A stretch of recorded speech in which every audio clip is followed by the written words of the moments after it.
तो भाई अब तक हमने इलेक्ट्रिक फील्ड की समत के बारे में बात कर ली, हमने फोर्स के बारे में बात कर ली, हर चीज़ के बारे में बात कर ली।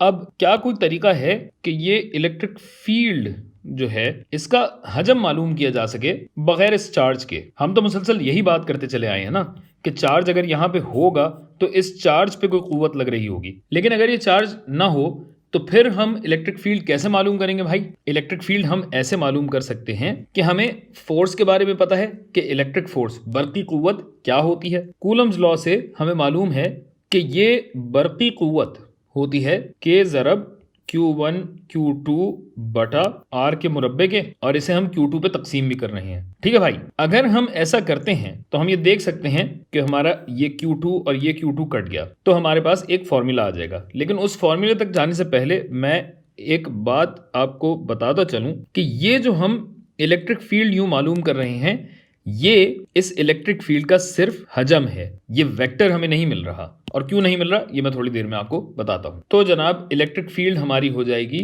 KQ1 बटा R स्क्वायर, जहां K एक कांस्टेंट है जिसकी कदर होती है 9 ज़रब 10 की ताकत 9 न्यूटन मीटर स्क्वायर्ड फी कूलम स्क्वायर के। ठीक है भाई, तो ये चार्ज Q1 जो है इसकी वजह से हमारे पास ये बरकी हिसार जो बन रहा है ये इस तरह निकाला जा सकता है। और अब हम बात करते हैं हजम की। एक तो ये कि हम फिलहाल बात कर रहे हैं मुस्बत चार्ज की, अगर ये मनफी चार्ज होता तो तब एक तो इसकी समत बदल जाती, पहली वजह तो ये हो गई। लेकिन उससे भी बड़ी वजह क्या है कि देखें भाई ये R जो है ना, ये R क्या है? कूलम्स लॉ में हमने बात की थी कि दोनों चार्जेस के n दरमियान से ये फासला नापा जाता है। तो अब अगर मैं किसी भी पॉइंट पे इस हिसार की कदर निकालना चाहता हूं, यानी इलेक्ट्रिक फील्ड की कुव्वत मैग्नीट्यूड इसका निकालना चाहता हूं, हजम निकालना चाहता हूं, तो ये हजम कहां से कहां तक होगा भाई? ये हजम इसके मरकज से इस पॉइंट तक होगा। ठीक है भाई, जब ये पॉइंट दाईं जानिब है तब तो मुझे पता है कि ये R एक मुस्बत कदर रखता है, लिहाजा ये तो इलेक्ट्रिक फील्ड की सही समत होगी।